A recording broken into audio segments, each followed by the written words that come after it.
la objeción bien clara es no por la montaña. Y la verdad es que el gobierno hasta fines del 2016 tenía previsto hacerlo por el oeste de la ruta 38, o sea, por el otro lado, a la izquierda, digamos, si uno va yendo a Cosquín. Sin embargo, cambia esa posición súbitamente. En realidad nos tocó ir dándonos cuenta que cambiaba por las marcas que iba dejando en el suelo el proyecto. Y bueno, y en concreto, esta opción que había desistido el gobierno de seguir por la montaña, porque, a ver, el puente no es que no vaya a ningún lado, el puente termina derivando en la ruta E55. Y es lo razonable, en tanto que después de la ruta E55 cruza el río Cosquín o cruza una parte del lago San Roque donde es más bajo y de allí agarre por el oeste. Eso fue lo que, haciendo un poco de historia, era el proyecto inicial. Luego el gobierno... ¿Por dónde iba a pasar originalmente y qué cosas se logró modificar a través de las asambleas y las movidas que hubo en los distintos pueblos? Por eso es interesante. No, es interesante porque además tiene que ver con la participación ciudadana y de alguna manera sobre cómo la gente de Punilla ha ido defendiendo su paisaje, porque es lo que se estaba destruyendo y es su fuente de recursos. ¿Por dónde iba a ser la obra? La obra tiene licencia ambiental para ir por la montaña desde San Roque hasta Cosquín. Eso es lo que dice la licencia ambiental y eso fue lo que en la audiencia pública de mayo del año pasado 285 vecinos se manifestaron en contra en la audiencia pública, 70 fueron a favor. Entonces, bueno, claramente había una proporción 80-20. La obra tenía o tiene licencia? Tiene licencia ambiental. De San Roque hasta Cosquín. Hasta el Cosquín, tema es por dónde. No, y tiene licencia ambiental yendo por la montaña. ¿Qué pasó? Que llegó octubre del año pasado y el gobierno se dio cuenta de, digamos, los problemas que iba generando, tanto a nivel de resistencia de la población, como a su vez los problemas económicos que implicaba hacer esa obra que iba a terminar siendo carísima, e incluso hasta los problemas viales, porque por ejemplo un ingeniero vial que trabaja con los asambleístas, Eduardo Esparza, nos había indicado cómo con la pendiente que era necesario hacer para ir por la montaña, los camiones grandes se iban a quedar. Entonces nos íbamos a encontrar con una vía en donde, siendo autovía, íbamos a tener camiones yendo a 20 por hora, con los riesgos de accidente que significa empezar a comerse estos vehículos por atrás. ¿Y por dónde iban a pasar la autovía en ese momento? En ese momento iba a ir bordeando, o sea, la montaña. ¿El puente dónde está? Desde el puente, siguiendo desde el puente, derecho hacia el norte, yendo por todo el faldeo de la montaña. Eso fue lo que iba a terminar afectando el 70% de este lugar en formación de bosque nativo, en primera categoría de conservación, un lugar con mucha pendiente, porque ¿qué sucede? Ahí cuando se fractura y se forma la Sierra Chica y las Sierras Grandes, tenemos una pendiente muy grande en todo el faldeo este de la Sierra Chica. O sea, si nosotros, por ejemplo, vamos a Carlos Paz por la autopista, de golpe nos encontramos con un bajadón que nos lleva al San Roque. Bueno, ese bajadón se repite en todo el faldeo. Y sobre ese bajadón, que es un lugar con una falla geológica, es que tiene la licencia ir la autovía, y es lo que el gobierno desistió en octubre del año pasado, pero que sin embargo en este momento está dando señales de querer seguir nomás por la montaña. Y estas señales son la bajada que viene después, digamos, de esta autovía de 4 carriles a San Roque, viene la autovía con 4 carriles y la bajada es de 2. Con lo cual tenemos solamente mano y contramano. En el otro tenés 2 de ida y 2 de vuelta. Lo cual es una mala señal porque ya te está diciendo en los hechos que me parece que por acá no vamos a bajar, no vamos a ir por la E55. Y después declaraciones tanto del presidente de Camino de las Sierras, Alves, como también de Caserio, nuestro senador nacional, en donde empiezan a plantear esta cuestión de dudas. Por ejemplo, Alves de decir, bueno, tenemos que elegir entre árboles o gente. Y en realidad esa opción, esa dicotomía es falaz, porque lo que estamos tratando de proteger es también la gente. ¿Por qué? Porque en esos lugares con mucha pendiente, apenas llueve, se erosiona todo y esa agua va sobre la población. Ahora, ¿qué alternativas quedan? Si van por Viale Mace, ¿tienen que expropiar muchas viviendas? Hay que expropiar, si va por el sur de Viale Mace, menos. Pero, bueno, la ventaja que tenés es que después no tenés tanta población. En última instancia, aclaremos, si nosotros, con la traza que va por la montaña, va a tocar un barrio, que es el barrio La Mandinga en Cosquín, y la licencia ambiental llega hasta cerca del Cuadrado. cerca del Camino Pan de Azúcar. Ahí después tenés el barrio Pan de Azúcar, o sea, también tenés población. No es que vos decís, bueno, de este lado no hay nadie y de este lado, otro lado está lleno de gente. No, en realidad hay gente, hay en las dos partes.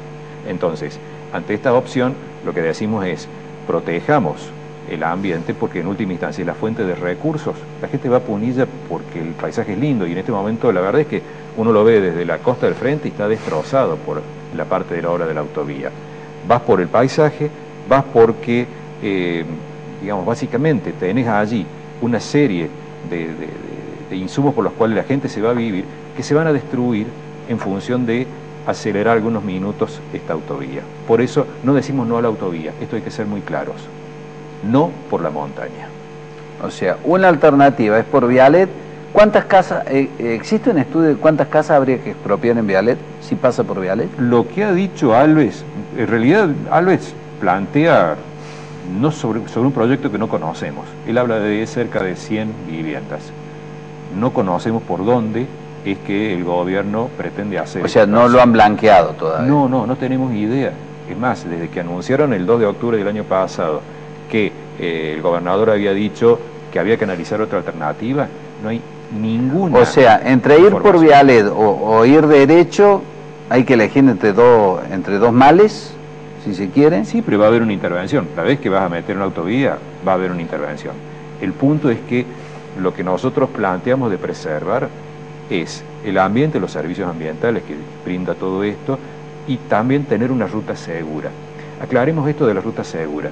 La ruta en este momento, uno lo nota tan grueso, toda la intervención que hubo, es porque hay una falla geológica. Y esa falla geológica sigue a lo largo de todo ese faldeo montañoso. Entonces, lo que nosotros después vemos más adelante en el cuadrado es lo que tenemos también antes. Solamente que en el cuadrado lo atraviesa de este a oeste, hay un par de kilómetros, y acá está yendo toda la autovía muy próximo a la falla. Entonces, tenés lugar en donde literalmente vos agarrás la roca, por ejemplo, en la imagen del accidente que hubo en el día de la inauguración, donde vemos bomberos rescatando a una persona, y vemos que todo eso se va desgranando y hay incluso una parte del faldeo con cemento, y es porque la roca es así. Entonces, vas a tener cortes de calle porque se te va cayendo la roca.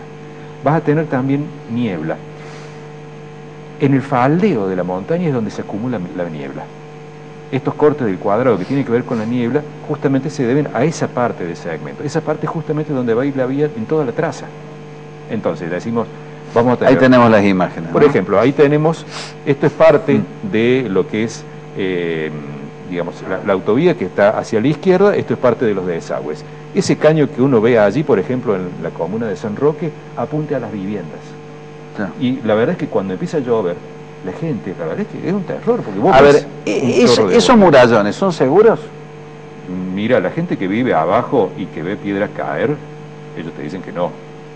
Porque vos estás allí en un momento de lluvia y te pones en la parte de abajo y no solamente va cayendo agua, van cayendo rocas. O sea, si hay alguien que está allí, bueno, corre riesgo su vida. Y estamos hablando de un murallón de muchos metros, digamos, debe tener unos 20 metros. Acá vemos esta imagen, toda la roca, está toda fallada, está toda molida. Insisto, allí está justamente la falla, y entonces en ese lugar en particular, así como se rompe permanentemente la zona del cuadrado, esta también. Por eso esa es la composición geológica. Esa es la composición geológica. Entonces estás haciendo una autovía sobre roca que está molida, en un lugar con mucha pendiente. Bueno, aquí otro de los desagües, por ejemplo, en la comuna de San Roque, cuando se hizo la asamblea de vecinos, que actuó como consejo deliberante porque ellos no tienen concejales, pidieron una auditoría ambiental y una auditoría técnica de esta obra. Hasta ahora no se le han dado, pero tiene falencias muy gruesas que la sufre la gente que vive allí. Entonces, el punto es, tenemos una obra con deficiencias de orden técnico muy claras. ¿A cuál te estás refiriendo, Federico? A lo que está inaugurado y después lo que va a continuar. ¿Imaginas algo parecido al Camino al Cuadrado? No, lo imagino peor. Porque, insisto, el Camino al Cuadrado, si yo tengo esto, norte-sur, el Camino al Cuadrado, y esta es la falla, el Camino al Cuadrado cruza así. Lo que hace la autovía es cruzar así. Va sobre la falla. Va pegada a la falla. Hay lugares donde a mí me ha pasado tocar la roca y decir, esto se me va a caer todo, un pedazo de ladera. Porque allí toda la roca está molida por justamente esta condición geológica. Entonces, lo que se plantea de seguir por la montaña es incluso nos internáramos más en la zona de la falla, por ejemplo a la altura de las Barrancas Bermejas, en Vialet Mase, yendo con una pendiente muy alta, en lugares, insisto, esta es la pendiente que uno tiene en ese faldeo de la Sierra Chica. Entonces, el efecto en la práctica va a ser peor, porque está yendo sobre la falla, no la estás atravesando, está yendo sobre la falla. Va a tener la niebla que se tiene cuando se baja al cuadrado, la va a tener en todo el camino, no en ese segmento. Y eso es notable, por ejemplo, las fotografías cuando, por ejemplo, ya cerca del mediodía te sacan días que puedan ser muy nublados, con neblina. ¿La neblina dónde va? Justamente todo el faldeo. Y estos elementos nunca fueron tenidos en cuenta cuando se hizo la comparación de alternativas de trazas. Por todo esto el gobierno en su momento dijo, bueno, no basta. Y ahora estas señales que están dando, tanto en cuanto a las obras como a un par de funcionarios que han salido a hablar sobre esto, la verdad es que nos empieza a generar dudas serias de que se haya callado este tema por el tema de las elecciones y vuelva después de las elecciones. Bueno, pero está claro que el gobierno dio una señal, el propio gobernador Schiaretti dijo, a la cumbre llegamos. O sea. No, pero es que eso está y eso lo iban a hacer y no está la objeción con que se llegue a la cumbre. Bien. El problema es que se vaya sobre el faldeo montañoso, digamos a la derecha de lo que sería la Ruta 38, y no sobre un lugar más razonable que sería sobre la izquierda, buscando los mejores lugares posibles de menor impacto. La otra pregunta ya que te tenemos aquí, ¿qué pasa con la ley del bosque nativo? ¿En qué quedó todo ese fuerte? Eso quedó. Después de la votación que se iba a realizar el 28 de diciembre de 2016, en donde en ese momento De la Sota le termina quitando el apoyo. Recordemos que iba a haber una audiencia pública en Villa de Mediodía de Río Seco, que fue un bochorno, se cae por un recurso de amparo. Después el gobierno siguió insistiendo en el 2017 en sacar la ley. De parte de la Nación decían que los criterios por los cuales se había actualizado no eran los que regían de acuerdo a la reglamentación que existe a nivel nacional, o sea, no se lo iban a acreditar. Siguió insistiendo hasta que el proyecto cumplió un año de haber sido presentado, se cayó solo, porque digamos por una cuestión administrativa, y el gobierno el año pasado no dijo nada, este año no dice nada, y bueno, la verdad es que nos preocupa que eso sea otro de los problemas que terminen saltando después de las elecciones. Creo que hay dos cosas que en el gobierno de Schiaretti no pudo realizar, como un gobierno que cuando se pone una meta la hace. Una fue sacar la ley de bosques y la otra hacer la autovía por el faldeo montañoso.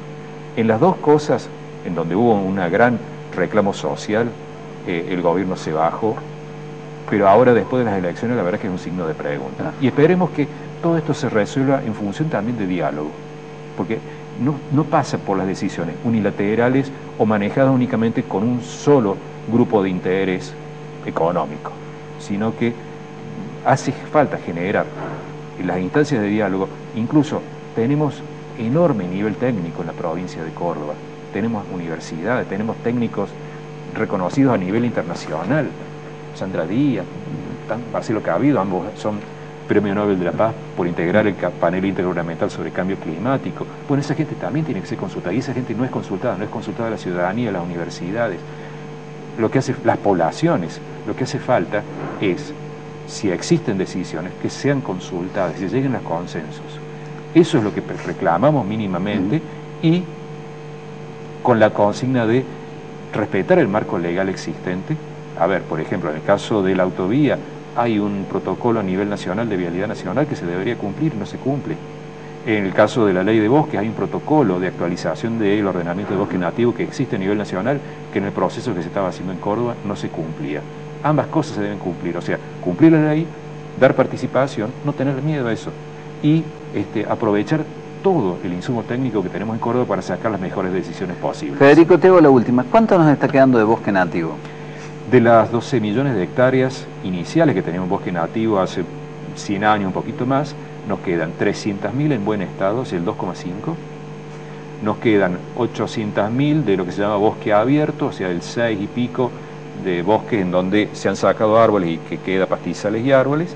Y después nos queda más o menos un 12 a 15% de matorrales. Los matorrales es el lugar donde se taló todo y va volviendo el bosque. Entonces a veces tenés bosque con árboles más altos, otras veces tenés un matorral cerrado, otras veces el matorral está abierto con pastizales.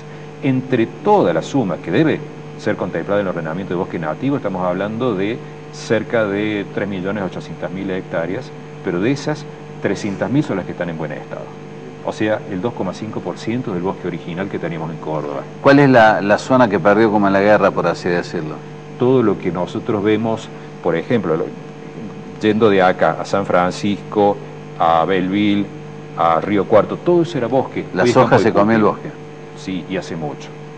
Lo que se comió después, mucho, hace 20 años, ha sido el norte de Córdoba, o sea, desde acá hasta Villa María, Río Seco, y la pretensión ruralista es seguir comiendo el bosque de lo que queda del norte y oeste, básicamente dejando algunos árboles sueltos y implantando pasturas para ganadería, porque, digamos, en la soja fue corriendo la ganadería a estos sectores marginales. Federico, gracias por haber venido. Muy Muchas amable. gracias, Jorge. Y a ustedes muchísimas gracias por habernos acompañado. Los invitamos a madrugar juntos, como siempre lo hacemos por Mitre 810 desde las 6 de la mañana con Aquí PTT. Chao, buenas noches.